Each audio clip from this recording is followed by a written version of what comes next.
Good morning, Patriots. This is Dana B with the 3%, myself and Charlie M and Kent G from Mountain Patriots Educational Ministries. Today is May 22nd, 2025.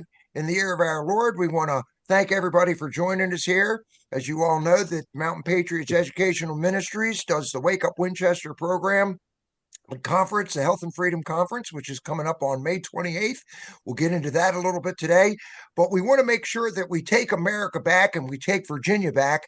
And today we have a really, really good friend of ours. I call him Reverend Pastor Jack Stagman, who's down there near Leesburg. He's down at the what is it called, Pastor Jack? It's It's called the Freedom Center. the Freedom Center, which we've got a lot of work to do on down there. We've got a lot of plans down there, and we want to welcome Pastor Jack, who's done the First Landing 1607 project and has an awful lot of work that he's done with Taking America Back, which we'll cover this morning as well. He just got a chance to get some information and some good stuff with President Trump. And with that being said, I'm going to turn it over to Charlie to introduce our good friend and guest, Pastor Jack. All yours, Charlie. Thank you, Dana. Pastor Jack, thanks for coming. We really appreciate your time and contribution to the world we're trying to help create and to keep. And we would we know you're involved in some pretty big projects. And before we get into them, we'd like to know a little bit about yourself, where you came from, and then we'll get into the details. But would you share your journey with us? Yeah, certainly. Charlie, thank you for the opportunity. We love you guys, and we've been associated for about 2 years with what you guys are doing, and consider you guys my family. So thank you for inviting me onto the show. You're welcome. The bottom line is I'm 76, and I should be down fishing at the beach, but I'm involved in so much that there's no time to even think about fishing. So we've got to do what we've been called to do, and we've all been called as a missionary to America, and we've all got certain areas that we're strong at, and I believe that we are all together using those strengths to try and change the country in whatever way we can. So my history, I was born in South Africa in Johannesburg, went to school in Johannesburg, went to the military in South Africa. We had 2 years forced military, which was a good and a bad thing for us.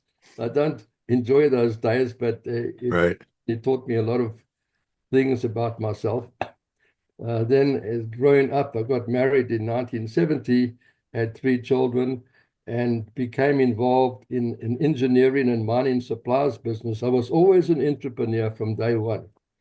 I always had this ambition to be successful in business. And so I started my business manufacturing mechanical and hydraulic equipment, started off with the South African Railways and then diversified into the mining industry. And then I set up an engineering and mining supplies business, which I ran for 20 years. So coming back to 1994, as you know, we were all coming out of apartheid. And I was one of these people, you don't get involved in government.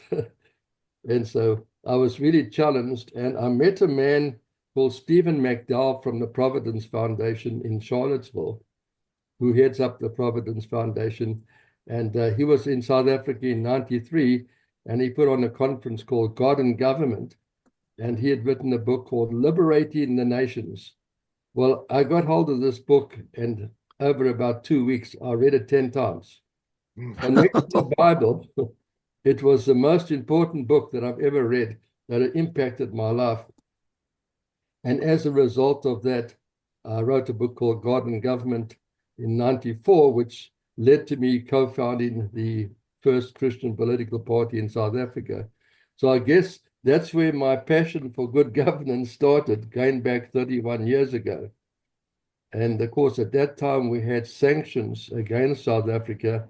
And at that particular point, I was a marketing manager in Toyota. And sanctions didn't stop us. We used to get our products through we used to send containers of automotive components without labels to the Isle of Wight, and then we'd have it repacked. And so we got through the apartheid days, but I really got involved because I wanted to see people being promoted and involved in society based on merit, not on the color of their skin. Right. And that's been my passion all along, right. All of these years. So having 2 years experience at a national level, working with the political party, we went into this absolutely blind, by the way. We knew nothing about politics. So we made a number of mistakes, obviously, along the road, but that political party, although small, is still in parliament today. So then coming back to 98, I was ordained as a minister in South Africa. And again, I was ordained in America, again back about a year ago. Joined a group of about 200 pastors.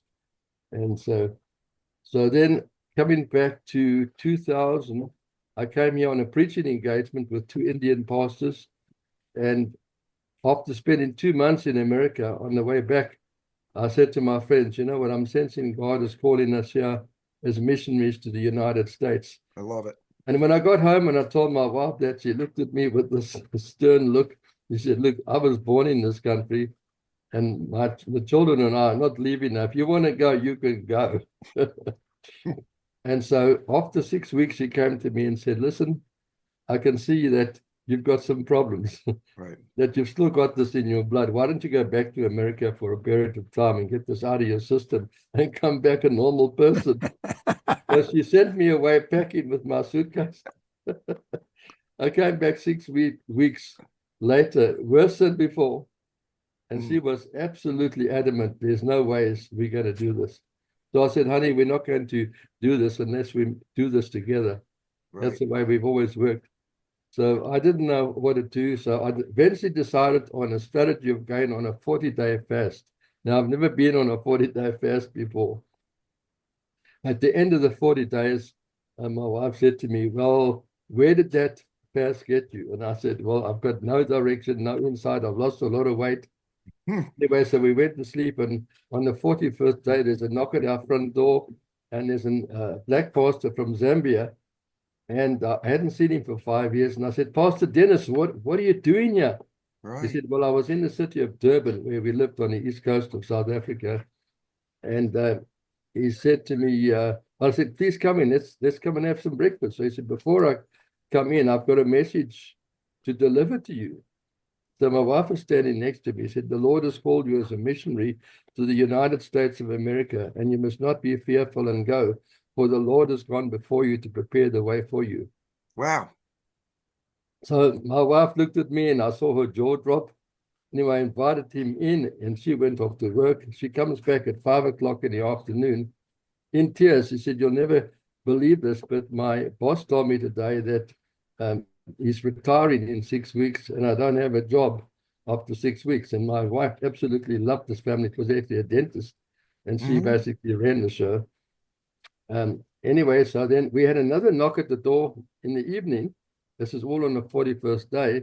And we were renting a house at that point in time. And the owner said, we're terribly sorry to tell you this, but we need you out of the house in 6 weeks' time because we've had an emergency and we have to sell this house like now. So wait a minute, let me back up. So you fasted for 40 days, then you're on your 41st day, all of this stuff happens, and now you find out that you only have 6 weeks to stay there because they're going to sell your house. That's right. So right. Anyway, that's what I thought. Day number 42, my wife comes to me and she's in tears. She said, all of these things that are happening, it's impossible, it's a thing. for it to happen. Right. I must be blind if I can't see God working. Right. And the next question was, what do we need to do to go? So I phoned up a pastor friend of mine in Leesburg, and he said, if you ever decide to come, I'll help you. So he said, look, I'll give you a letter of employment, but the condition is you raise your own funds, and all the funds can go through the local church, because that's how the visas work. So I've got a religious visa for myself and my family. And the next decision we had to make, okay, we've got all these assets, through my business and everything. So I said to my wife, if the Lord is calling us, which I believe he is, and he's prepared the way, I don't want to go there as an entrepreneur with my own resources. I want to go there with nothing. So everything we owned, we gave away to family and friends, everything. And we arrived with $500 in our pocket on April the 1st, 2001. I can remember that day. Our daughters were 7 and 11. They were still small, and we each had 2 suitcases. That was all we had, in $500. Not knowing where we going. One of the pastors in the local churches in Percival had offered us accommodation for a year, all expenses paid, and that's really got us going. So that was my entry into America. Now, bearing in mind, our family came from England 324 years ago. Wow.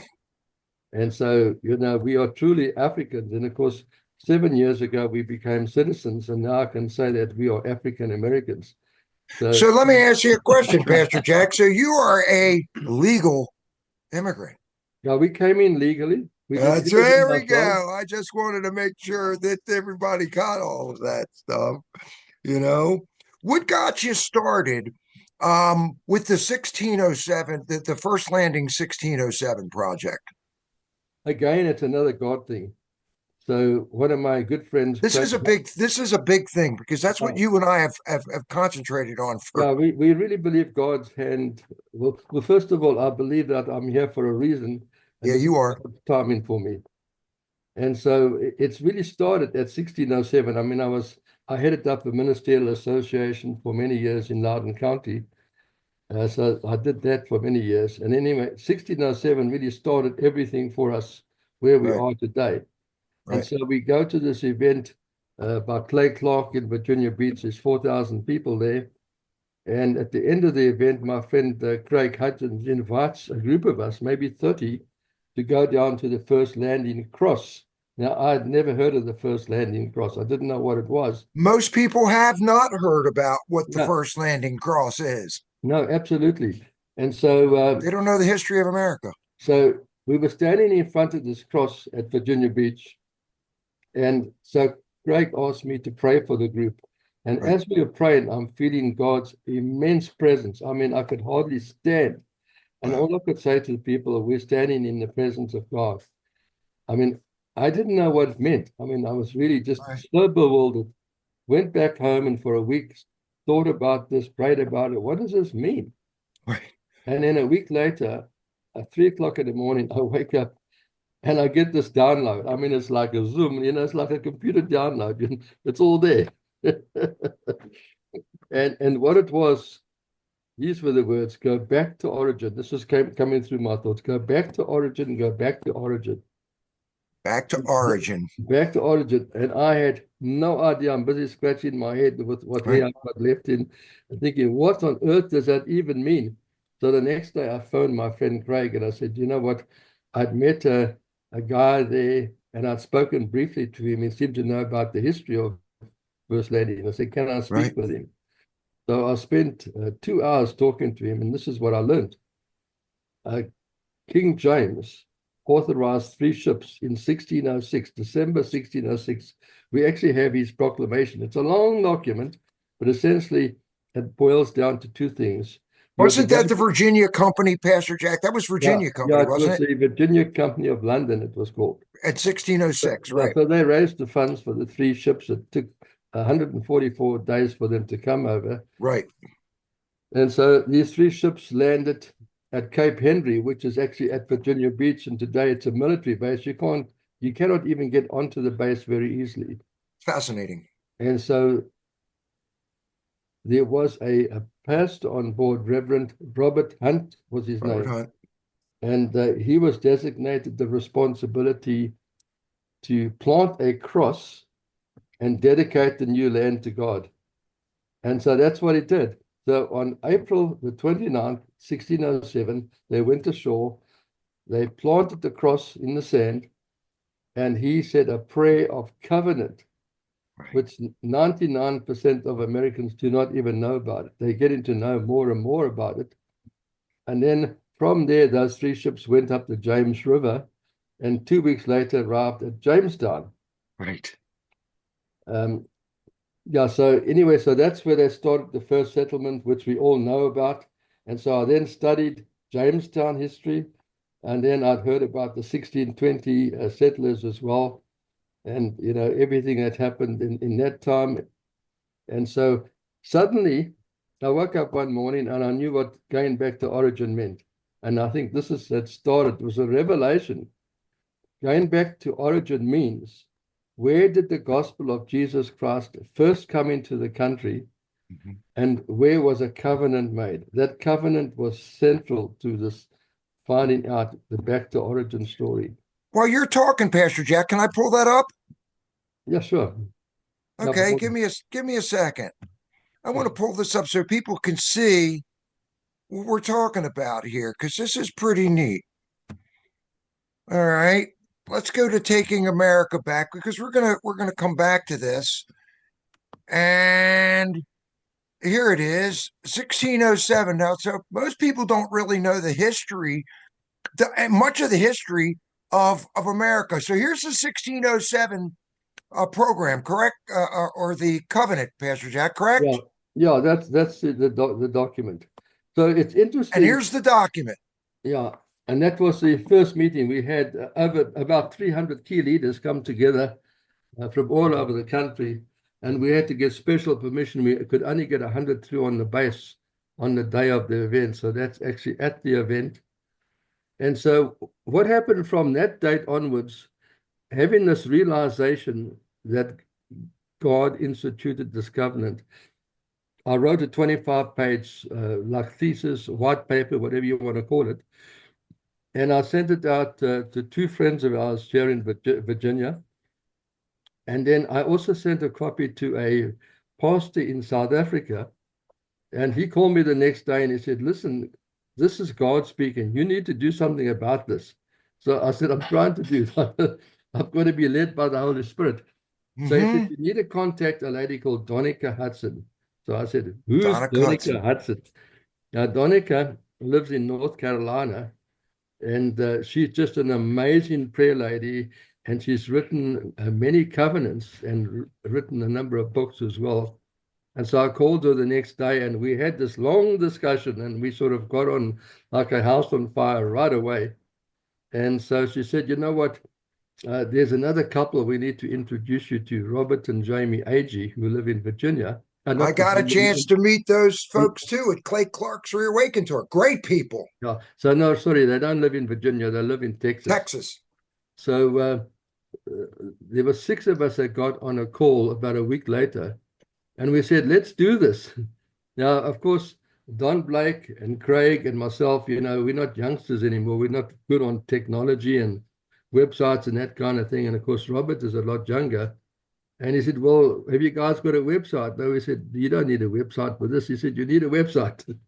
So he got going, and he developed this website we're looking at. He did a fantastic job of it.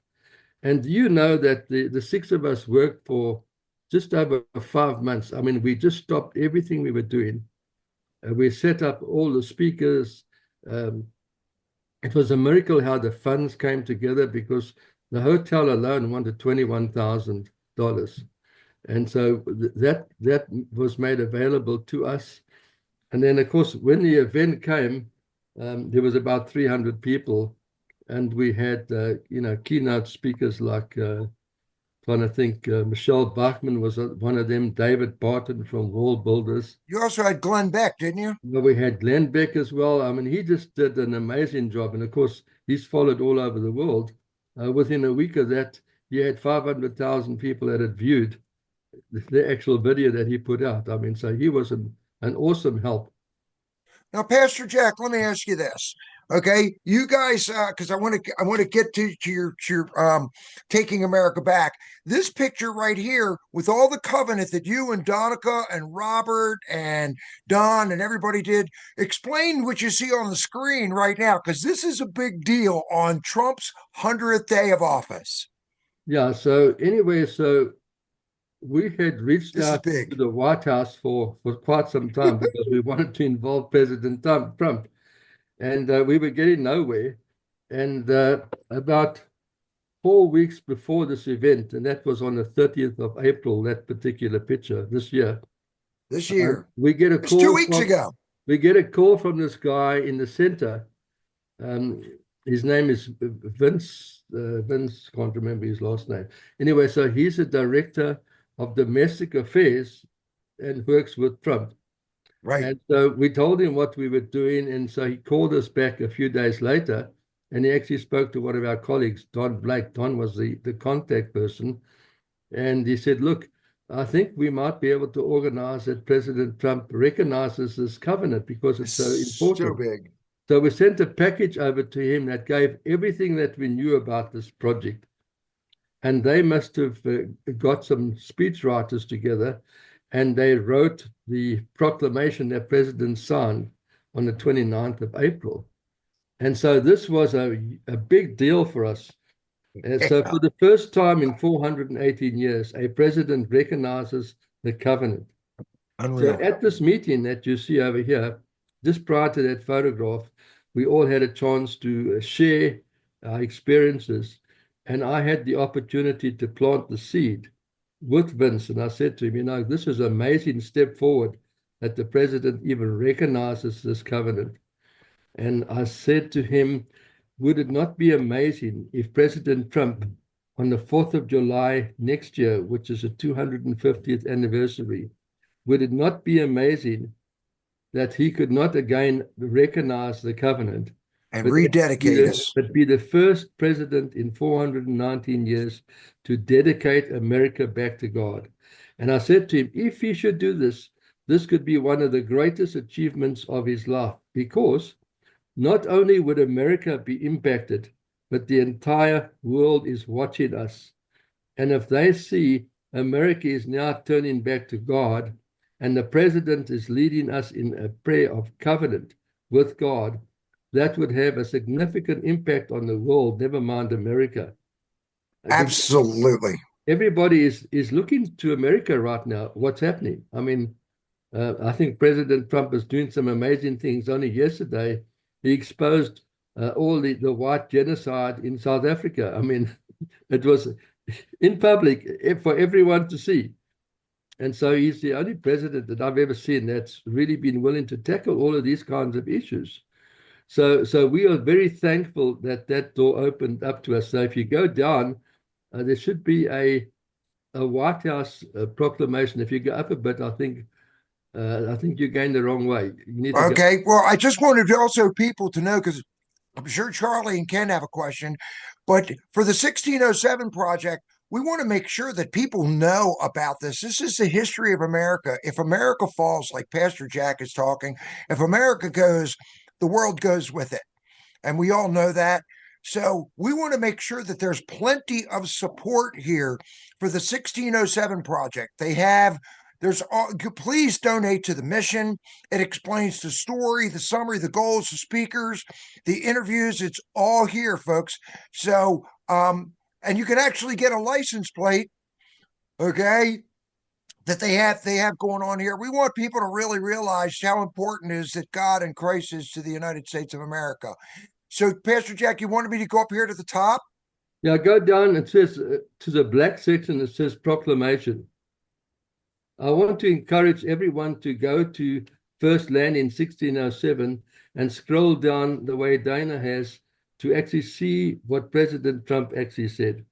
That's amazing. I think the people that wrote this, they did a lot of research. It wasn't a case of, well, we gave them the copy. No. They did their research, and they did a great job on this. And so I think that every American should be proud that the president recognizing the first settlers that came to America where the gospel first came into the land.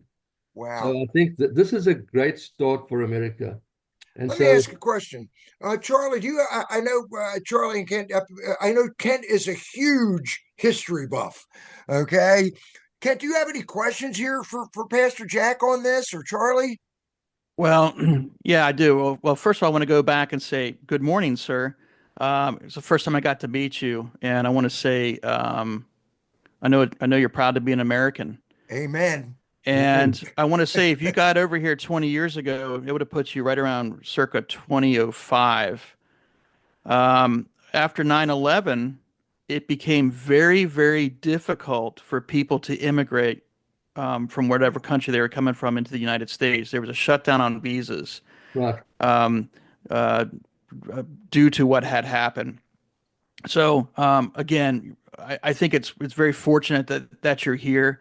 It's a big purpose on coming over here, and it's one of the greatest things to be is an American. I'm sure you can attest to that. Very important. My family's been in this country before it became America. They've been here since 1725, and we're going to be honoring our fallen veterans this weekend. We have Yes, we Memorial Day will coming be. up. I lost a lot of colleagues over the years. I've been to Africa myself, sir. So as you can attest, Africa is not a country; it's a continent. A lot of people keep thinking Africa is a country. It is not. You're right.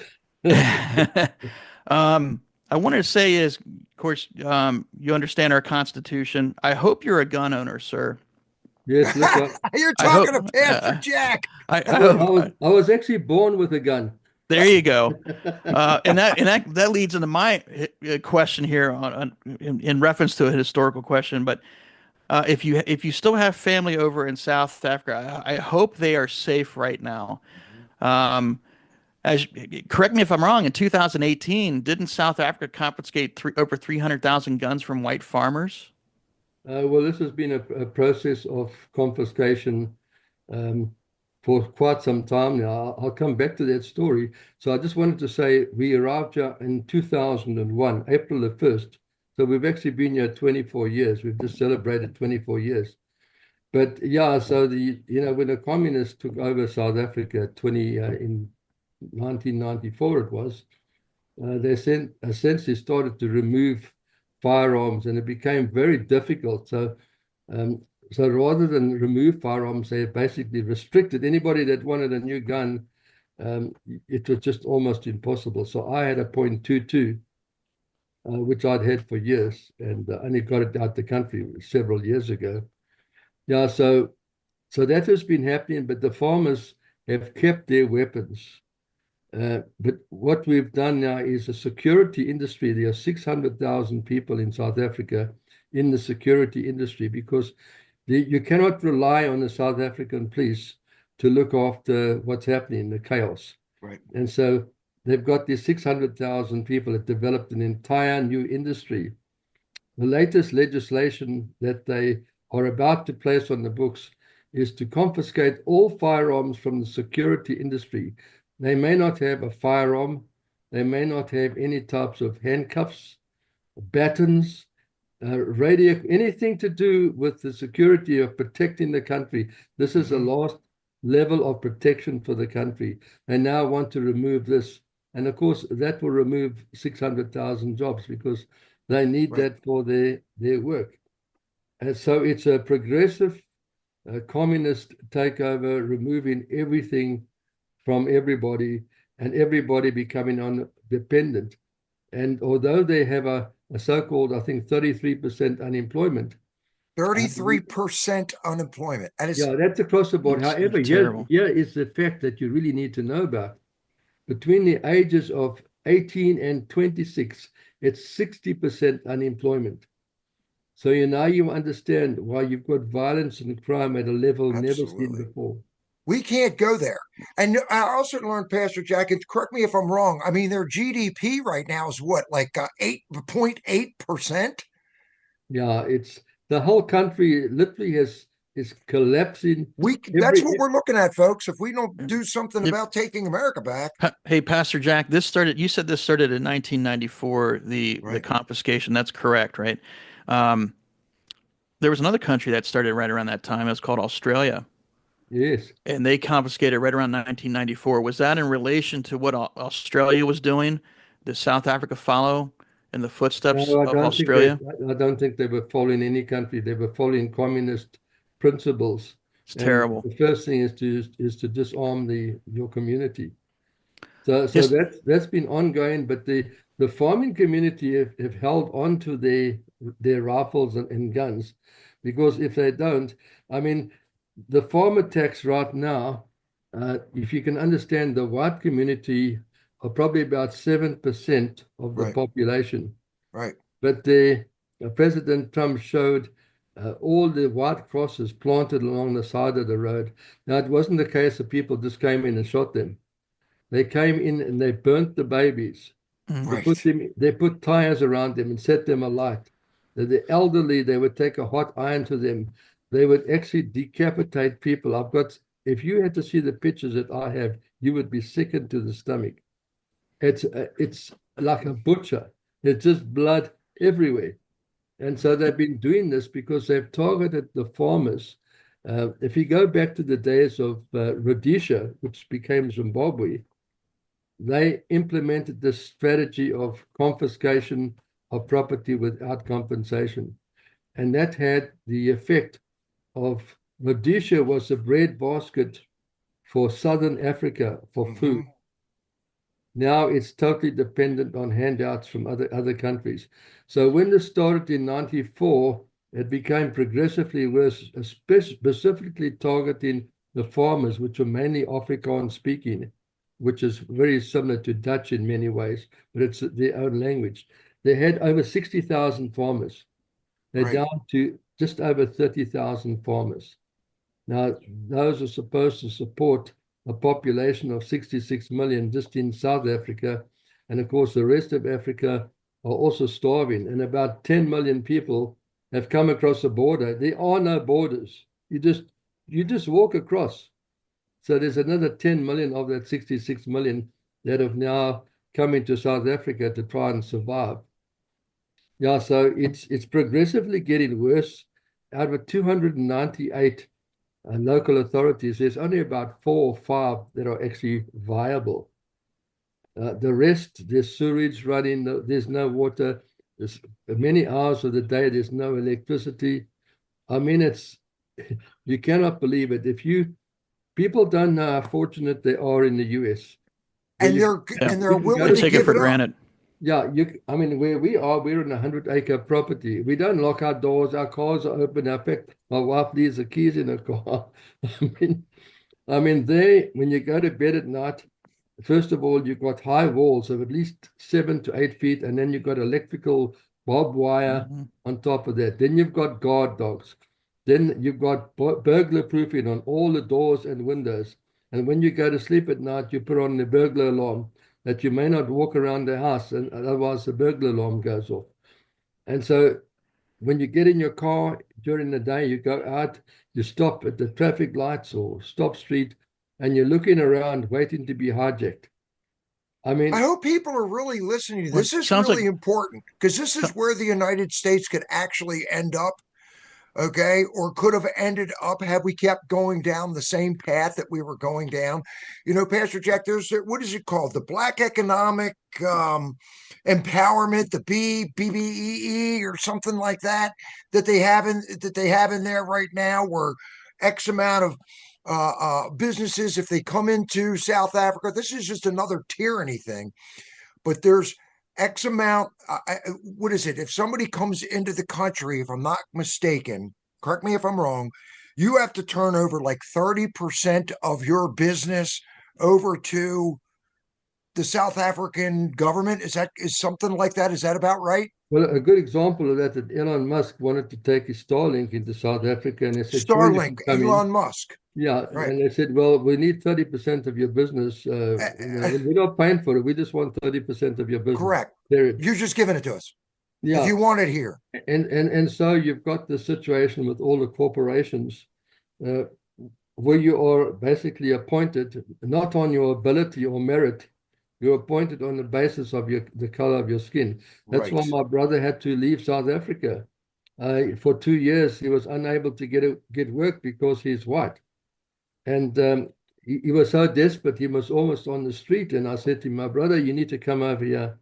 I'll send you an air ticket, and we need to repurpose your life coming over here. He arrived here with about $1 in his pocket. I think it was about 12 Rand or something. It was a small amount of money. And fortunately, we were able to get him into the political asylum program. So although we've all seen on the news, there were 49 South African refugees that came into America. Just this year, we've had about 8,600 coming through this political asylum program. So people are wanting to get out of the country. I was just looking the other day, all my school buddies, I went to high school in 1966. 95% of those people are in other countries, mainly New Zealand, Australia, England, and also in America as well. So the brain drain is phenomenal. So, which brings me to another important thing that I've got dragged into. I think being a South African born, that's my culture. That's where I learned everything about life was there. Mm-hmm. And so 3 months ago, I was invited to join a group in the Western Cape who for several years had put together a non-profit organization, and they want to secede from South Africa. So over the 7-year period, they've got 841,000 signatures, which is 50% of the voting public in the Western Cape. Right. Now, the Western Cape is only one of 9 provinces, but it's the most viable province at this point in time. And there's about 7 million people in that area, 5 million of which live in Cape Town itself, which is a magnificent area. I mean, it's too beautiful. And so these folk have been working now for 7 years to work towards being removed from South Africa. But with the current ANC racist government, there's no ways that they can do this. They've said it's just impossible. And so we started discussing this aspect a few months ago, and eventually we put a proposal together for the Trump administration. And we said, look, without the American involvement, this is not going to work. No. So we delivered the proposal on the 30th of April. Didn't you write that proposal, Pastor Jack? You had a lot of work in that. I wrote the proposal because of my background, with South Africa. Because you sent that to me. That's what you sent to me that I read. But I must say Incredible. that I had a lot of help from our experts in South Africa. So it became a joint effort with our South African partners. So there's about 7 of them waiting to come over and meet with the Trump administration. And I've said to them, look, if you're going to do this, you've got to have a look at what's in it for America, because I see that's what President Trump is. And we're not going to get involved in America. And so if you look at the shipping around the Cape of Good Hope, that's more than doubled in the last 2 years because of blockages at the Panama Canal. And so America has never had any influence in Southern Africa for generations. And instead, the Russians and Chinese are heavily involved in Africa. So in fact, I was having a discussion with General Flynn yesterday. He said, we need to highlight this, that there's a strategic advantage for America to have a military base and a naval base in Cape Town, which is part of the discussion document, the proposal, as well as 141 rare earth minerals that are available in that province. So I believe if we put significant pressure on, there is a good possibility we could get at least 70% of that province that could agree to seceding from South Africa. Amazing. And the Constitution provides for that, but we need America's help. So we've got this document that's gone into the State Department for attention of Mark Rubio. And of course, we sent a letter personally to President Trump. And so that's about 3 weeks ago. We have not heard anything yet, but we are confident that we are going to get our time. And especially now with President Trump, meeting with the South African president and realizing they know exactly what's going on. In fact, I met with 2 congressmen, both Texas congressmen, the 13th and the 22nd district, and they are putting sanctions against South Africa. They've written a bill, but I think that those sanctions could be significant. And I think we're going to need that kind of pressure for the South Africans to let this Western Cape go. And they want to call it the Cape of Good Hope.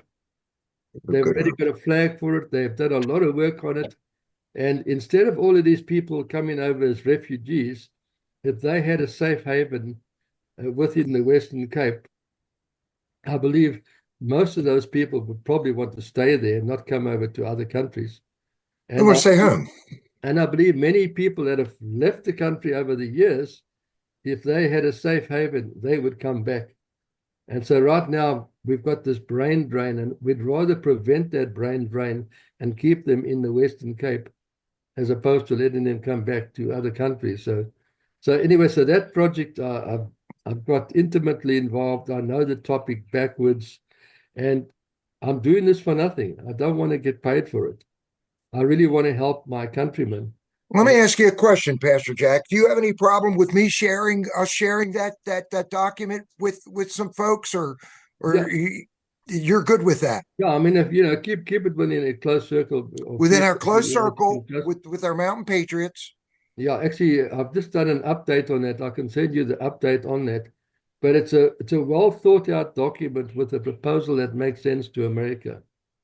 All we've got to do is get to President Trump. That's our big challenge right now, to make sure that he understands, what we're trying to do there and what the advantage would be for America. Well, this really ties in, Charlie, and I'm going to have Charlie address this. This is where the United States could end up if we're not paying attention, and this is important. People don't realize what's going on in our own country, but if we hear from people like you that are really involved in this, and folks, if you're listening, Pastor Jack and I are very tight. Okay. And he loves my dog. My dog Sprout loves him too. Seriously. But this is where we could end up. Charlie, what do you think here, my friend? Yeah, I know you're also involved in your endeavor of taking back America. Yes. And I assume I draw from that from your statements that it could happen here. We're fighting the same things that took over South Africa: communism, Marxism, socialism, all of those isms that are bad for us. That perhaps this Taking Back America movement is going to help us to bulletproof ourselves from that, and take back the things that have already been infiltrated by Russia, by China, by Islam, by a whole variety of things. So would you, it sounds like a big deal. It is a big deal. Would you tell us a little bit about Taking Back America? Sure, I'll do that. I think most important, the foundation of Taking Back America, which is taken. I'm going to pull that up while Pastor Jack is talking about this again. It's taken about 2.5 years to develop a strategic plan. I think we're on about draft number 26. And we've been learning from people like yourselves, looking at the challenges of taking what it means to take back a county. And so when we had this event on First Landing, we started to ask quite a few questions after that. And one of the questions was, why is it that 73% of Americans think that we were going in the wrong direction? That's the information that we had 2.5 years ago. So that was the foundation. We then started to look at the different spheres of influence. And I've always believed in the 7 mountains strategy, which is 7 spheres of influence. And we have 7 of them. We followed taking your lead. Very, very, Mountain Patriots Educational Ministries has really taken your lead, Pastor Jack. That's why we're doing this podcast. So it's interesting that we had parallel discussions with South Africa. Right. We're also looking at all of these issues, and we came to the conclusion that 7 spheres of influence was not anywhere near what we needed. And we came up with 20 basic spheres of influence, which you can see over there. And so we realized one thing, and we started to put our thinking caps the way the global satanic elitists are thinking. For generations, they've invested trillions of dollars, not only into America, but around the world.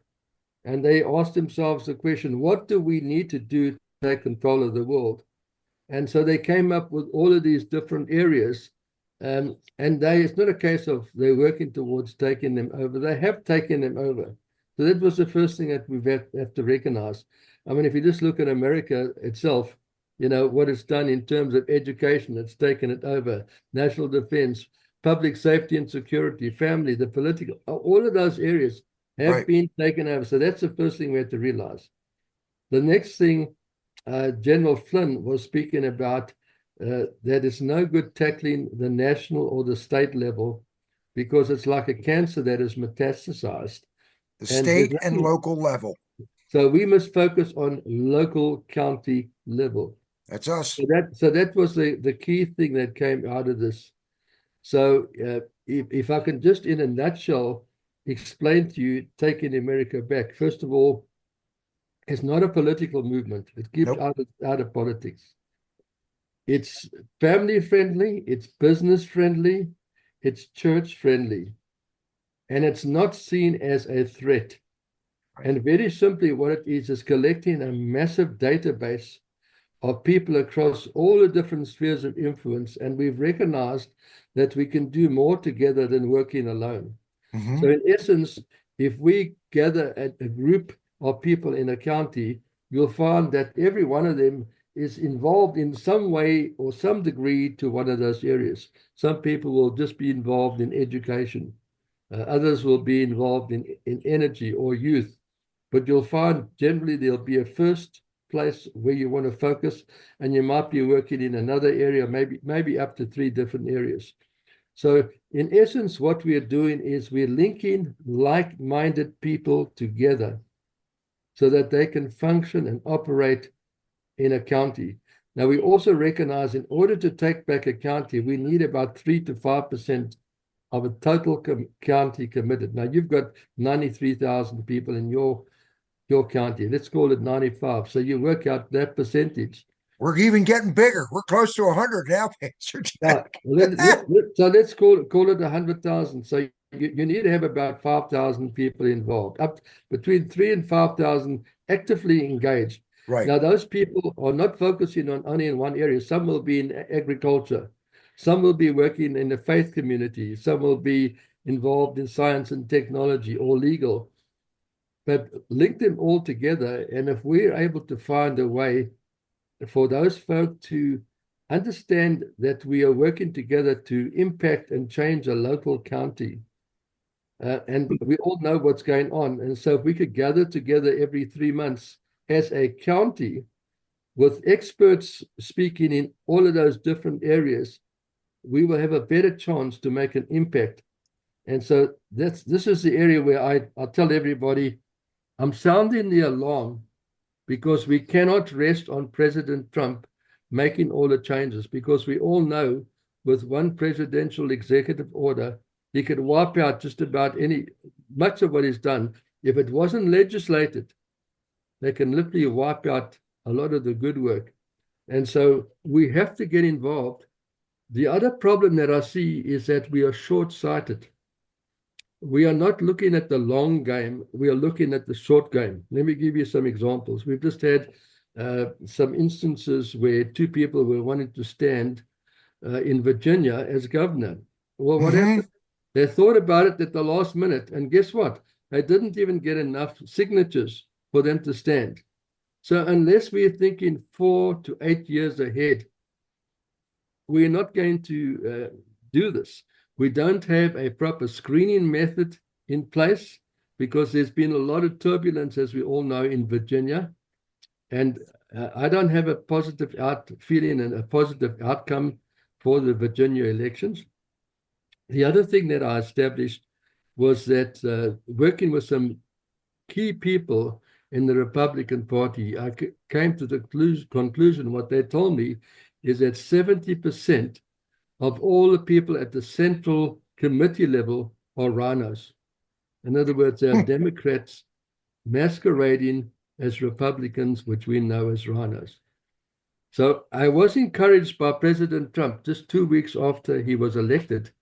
He made a statement publicly. He said, do you know that there was one state that voted 100% for Trump? That there are 77 counties in that state, and every one of those counties voted for Trump. And I thought, wow, that was amazing. So then he said, that state is Oklahoma. Oh, yes, it is. And West Virginia. All about Oklahoma, because they set up a shadow Republican Party. You want to explain that? Explain that shadow Republican Party, because that's pretty important. Yeah, so I got excited because it represented a model for Virginia and also for the rest of the country. We're working on that. So I started to look at, first of all, at a national level. Right. And I'm sure you all know this. These people go into the Senate and into Congress, Republicans, Democrats, and half of them come out millionaires. Explain that to me. I can't. I think it's the book deal. We're finding out now that those Inside trading too. inside trading, and they have made a lot of money. They've made a profession out of this, of controlling people and making a lot of money. So that's not what we want. So the shadow Republican Party, what they did was they managed to bring together a number of Christian leaders, a number of pastors as well, and they recognize that the greatest threat they have is infiltration by the rhinos. And so over a period of, I think it was 15 to 18 months, they set up a covert operation, the Shadow Republican Party. Its intent was not to stand as a Shadow Republican Party in any election. Its intent was to strengthen the Republican Party, encourage the Republican Party, strengthen it, hold them accountable. The next thing they had to do was to look at the threat, which was the rhinos. And over that period of time, they started up at a local level, and they were able to set up a local shadow Republican Party, as well as being connected directly in the Republican Party. And just before the election, November last year, they took over the Republican Party completely, the chairmanship of the Republican Party, and they removed all the rhinos. That's our model for Virginia.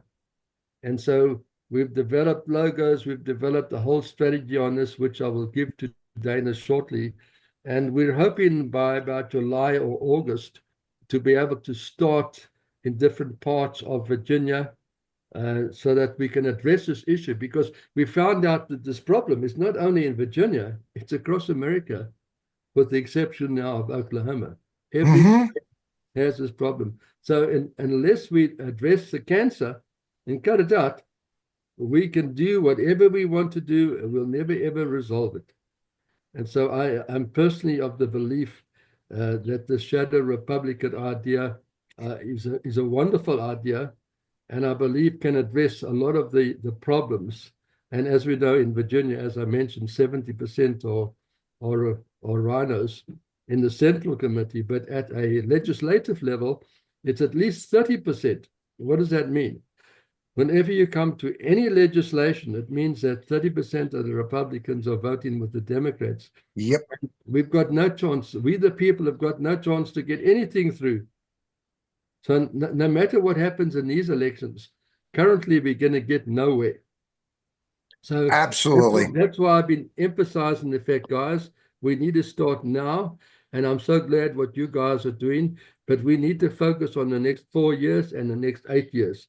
And we need to have people planned and have a screening mechanism. That's the other thing, is if you want to stand for election, you put up your hand. I've got some money behind me. They go and go into it. There's no proper screening mechanism. So part of what I've done is I've written the U.S. Liberty Charter. I wrote that in 2014 around the 7 spheres of influence, which we now update into 20. I'm hoping before September, October, we'll have that document rewritten. You'll be very pleased with it, because it'll help you to screen candidates, to determine who's funding them, what are their belief systems, what are their morals, are they prepared to stand behind, are they prepared to sign on the line? If you don't uphold what you've said, we will take you out of office. Exactly. And what you're talking about there is in the primaries is where you have to do that vetting and figuring out who's the right candidate. Absolutely. Once the primary is done, the die is cast, and it's a battle of left and right. Well, I mean, the die has already been cast already for Virginia. There's nothing much to be able to do about it. So it's done. Right. It's a done deal. But we've got to say, we've got to start thinking ahead. I was speaking to someone, Peacemaker Aldo is his name, in Virginia Beach. I was speaking with him this morning. He's running for sheriff. Right. And so we want to come alongside of him as a constitutional sheriff and help him elected. He may not get elected this time round because he's standing as an independent. But I said to him, we need to start working towards 4 years. We have to start thinking, looking at the long game. Let's start now and work to becoming successful. We want a winning strategy for the long game. And so that's where we are. Let me add something in here. And Pastor Jack, you're right on point with this. And we took the Mountain Patriots Educational Ministries took your 20 spheres of influence. As you know, we've instituted them in everything we do. And I'm going to give a shout out here. We have, and you've done quite a few of these with us. We have what's called the Wake Up Winchester Health and Freedom Conference. Right. What most people don't realize when they're voting is what each one of those positions actually is. So they don't understand what a rhino is or what a liberal is or what they don't. If you've ever worked the polls, people will walk up to you and say, okay, who's the Democrat? Who's the Republican? Who's running? What's funny is we were doing primaries a little over a year ago, and people were popping in there wanting to know if they could vote for president. And so they didn't really know. So our shout out today is on our Wake Up Winchester number 8. And it's literally a civics class. And it's going to be on June 28th at the Millwood Hall, the bingo station, the bingo hall. And we actually have George Washington. Thank you, Charlie. We have George Washington introducing the Liberty Man. And the Liberty Man will tell you about how this country started. But we're also having delegates there that explain what the delegate actually does. People vote for positions that they have no idea what those positions or elected officials actually do. They don't. So we have the sheriff there. You were just talking about constitutional sheriff. So each one of them, the sheriff is going to be there. He's going to explain what the sheriff's position is. The delegates will be there. We have a county attorney there. What does the county attorney actually do? We have our senator there. What does the senator actually do? Okay. We'll have a 10-minute clip on our commissioner of the revenue.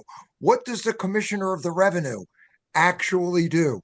And then we have other offices that'll be there explaining what their positions are, as well as what's going on with the education system with Ann Kraft-Tatus. She will be there. Dr. Sheila Fury, who I know you're very good friends with for Virginia for Medical Freedom Alliance, and what's going on as far as, I'll just put it this way, the satanic things that our kids are being actually taught. We have Chris and Debbie Cloud that will be there. So we have a really good array of a full day. We have a full day from 11 o'clock in the morning until 7 o'clock at night. Come on out. It's $20. We're actually going to feed you. There's a his and hers sweepstakes for a 380 or a 9mm with ammo. We figured that was a little attractive, but we want to make sure that people actually know it. It's not a moneymaker. We're like you are, Pastor Jack. It's not about the money.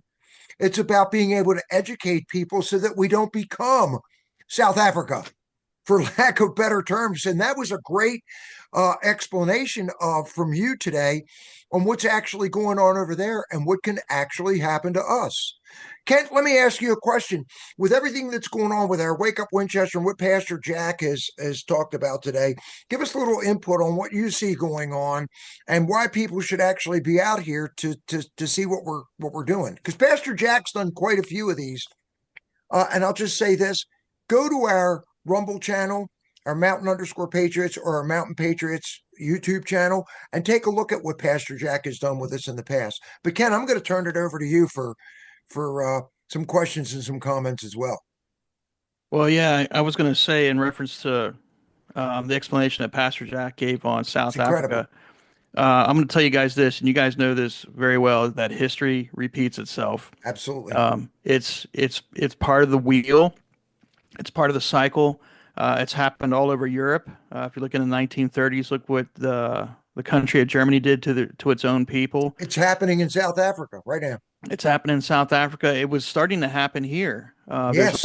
There's a great division, and it happened in Sarajevo, Sarajevo. in Bosnia Herzegovina, where you've had decades of family and friendship between neighbors, and then how, with all of a sudden they're your worst enemy, and especially in Sarajevo, Bosnia Herzegovina, they were planting landmines, Right. APERS landmine, APER anti-personnel landmines in between neighbors' houses. And so the power of propaganda, the power of Amazing. hatred, the power of division, it will continue to go on. And you have to be aware of what's happening. One of the things that happened is really was the beginning of this country. We had enough. Absolutely.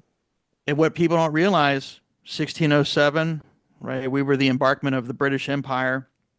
And for over 100 years, we lived under the king's rule. And to the point that we were getting blamed for everything. We were blamed for the French Indian War of the 1760s. Absolutely. And the three percenters, which was really 3% of the population, said, hey, enough's enough. And people like store owners, farmers, blacksmith, merchants, Yep. traders. When I say traders, guys who actually trade goods, says enough. They said enough was enough, and they stood up to the greatest navy in the world's history. In history. And really, I think the last straw was really in 1775 when the King of England decided to pass confiscation of the colonists' firearms. Mm-hmm. And only people can say enough's enough. And That's where we are now. Because of that, we started the greatest country in modern history. And we are a very young country. We're going to celebrate our 250th year. This is a big deal. I'm really glad that President Trump's in office. It's awesome to have the ability to be alive on a 250th anniversary of this country. If you don't secure what you have, it could be taken away immediately. And you have to think about that. Think about that really hard. What's the purpose of gun confiscation? Why are they so against honest, God-fearing, responsible citizens to uphold and defend this country? They want to take that right away for what purpose? Well, it's the purpose so that we of don't have control. our First Amendment, You don't have anything. which they took You- to begin with when we went through the whole COVID thing, and that's in Congress right now. Yep. And it's a matter of control. Pastor Absolutely. Jack I'm sure he can concur on this, Yeah. right? It's very, very dangerous. Your freedoms are the most important thing that you'll ever have. And you must know your history. You must look at history, the valid history, not the fake history. Communism will never succeed. It's always been a failure. Marxism has always been a failure. They tried it in this country back in the 1830s. It didn't last. It's a horrible system. You really have to know what is going on and push forward. And hats off to guys like Pastor Jack here, who is an immigrant from South Africa. And I'll tell you what, Pastor Jack, I've been to Africa many, many times. I was up in the northern part of Africa. I was even in Kenya. I loved Kenya. I don't know what it was about it, but I definitely take my wife there to do an African big safari. I think it's just a cool place.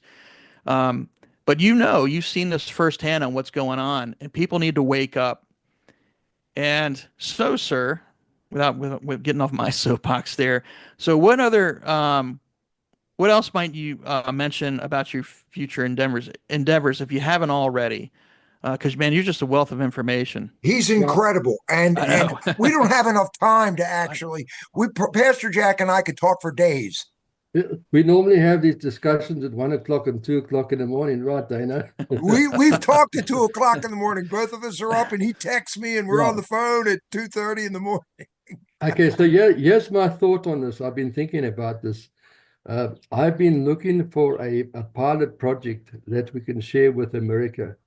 And what I want to say rather, is that Mountain Patriots have been going for 3 years. And what I want to say is I've observed how consistent they've been meeting every week. I don't know of one group in the entire country that have been doing like that. Okay, so you've learned a lot of lessons. And the potential for the future of what you're doing is to bring other groups in to what you're doing and connect it with what you're doing to get the whole community on the same page. That is a next step. But I want to congratulate all of you that have been involved for your consistency under very difficult circumstances. There's no salaries coming in. No. So I just want to say, well done. I'm very proud of you guys, all of you. Thank So you. keep up Thanks. the good work. I continually support you. I've been working with you guys.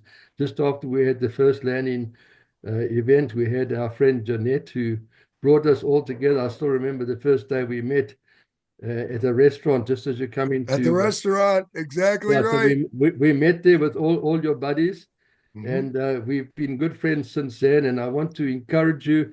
In fact, I made a decision. I want to just tell you guys what that decision is. From about the middle of June, maybe early July, I want to come and spend most of my working days working with you guys, helping you to reach out to all other areas and help you with your movement, reach out to the whole of Frederick County so that this model can go to the rest of the world. You know, I've been saying this for quite a while now, that I believed in you guys. I believe that you've got a seed or something magnificent that you can deliver for the rest of the country. So keep up the good work. You know, tomorrow will be exactly 3 years. And you talk with General Flynn. We went to the Clay Clark Reawaken Tour in Myrtle Beach. And that's where I got a chance to meet Cash Patel and Pastor Greg Locke and two of my favorite people. And I didn't get a chance to talk to Jamie much, but I got a chance to talk to Robert Agee for quite a bit. What a great guy. He What a is, great guy. But both of them are awesome people. General Flynn said to come back. He said, don't sit on your sofa. Go home and do something. And we have. And what's really important, Pastor Jack, is you're down towards Leesburg. We're working with Lady Hamilton, who's down in Franklin County. We're working with people in Richmond. We're working with people in Loudon. We're working with people in Warren. Where else are we, Charlie? I mean, we're pretty much all over the place. We're in 5, 6, 7 different counties trying to duplicate and bring people on board, especially with one of the most important elections that's coming up for the state of Virginia. This is almost as big as the presidential election this year, and we need to get this out. I'm really tickled with Pastor Jack's idea Oh yeah, of coming concentrating up. on helping us to get this together, get our experience together, and and get it out to the other counties in the state, Yeah. and put together this model that can be replicated. And it can be replicated when you find somebody like Dana to be able to, or yourself, Pastor Jack, to have them expend their political, physical, fiscal, mental capital making this happen. It is not easy to motivate people to get off their couch. Uh, and I think the relationship between our trying to make America better and with our faith and faith-based people um, put together are the formula. Actually, it was the formula for the American Revolution. Yeah. It's the formula today for the revolution that's trying to go on, and we're at the point where we have to be the revolution back at the disruptors. Um, we're happy to be able to be part of that. So I've got to thank you, Pastor Jack, for your service. Well, it's been a privilege He's one of my working with favorite people. everybody. I also wanted to maybe just share a little story this morning. I was speaking with Peacemaker Aldo, who's standing for sheriff at Virginia Beach. Right. And he knows that I'm a rugby fan. I used to play rugby from when I was 13 years old. Now, I know rugby isn't all that popular here in the US, but he was saying to me, you know, with what we're doing, although we've all got different positions in a rugby side. I mean, I used to play left wing, Why? Because I was like lightning. I was very fast. And so each one of us have different positions in the field, but we have the same end goal, is to cross the line. And so we're working together as a team. So each one of us is a specialist in our different positions, but we're all working together for one goal. And I think this is, if we could work together like that, and I know that we are, we find that we get the best team, a winning team, to take us across the line. And that's what we're all about. Amen. Amen. Hey, Charlie, got any final comments for Pastor Jack so we can get this thing out? We want to make sure that this goes far and wide. I will say this, folks, take a look at this. Come out to Wake Up Winchester. You know, whether if you're a half an hour, 45 minutes, an hour away, it's worth it. It's worth it. Get involved in the community, find out what's going on, be part of what's happening. You know, we are the 3%. Kent and Charlie and I, we started this podcast because we just got tired of watching, things not happen.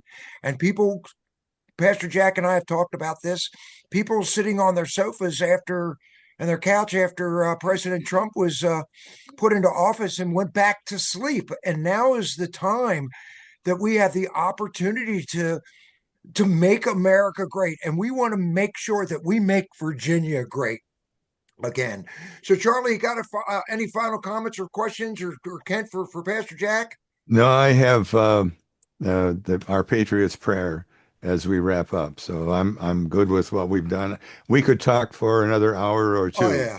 Well, so we have to put a cap on it for now. Well, I'll tell you, Pastor Jack, he's right. I can talk. You and I talk. It was funny because we have talked at 2:30, 3 o'clock in the morning several times because we're both up thinking about what's going on in our country. And all of a sudden there's a text and there we go.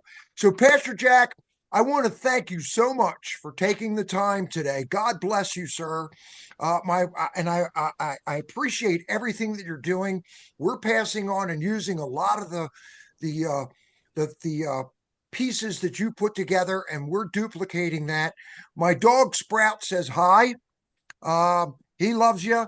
And I do want to give a real quick shout out to my lovely, incredible, patriotic wife, Barbara, Batgirl, who puts all of this stuff together for us. So this takes a lot of work. If you can donate to us, it takes a lot of time, effort, and money to be able to do this. That's great. Go to our site, wakeupwinchester.com, buy us a coffee, throw $1 or so in, and come out to Wake Up Winchester. So without anything, I'm done on my side. And we do have what's called the Patriots Prayer. Mountain Patriots Educational Ministries has its own prayer done by our co-chair and my brother, Charlie. Kent, I want to thank you as always, my brother. You're part of the 3%. Charlie, Pastor Jack, and I'm going to turn it over to you, Charlie, for our Patriots prayer today. Thank you, Dana. Thank you. Let us pray. Dear Lord, thank you for this beautiful world and this country that you've given us, and the patriots who are willing to care for it. Thank you for inspiring our founders to create this beautiful republic. Please help us to keep it as the aspiring place to live. Please give us the wisdom to do the right things, the common sense to judge wisely, the energy to never give up, and your unending grace in which we take comfort. In your name we pray. Amen. Amen. Amen. I want to thank every single one of you for helping us out today. And anything that we can do for you, Pastor Jack, let us know.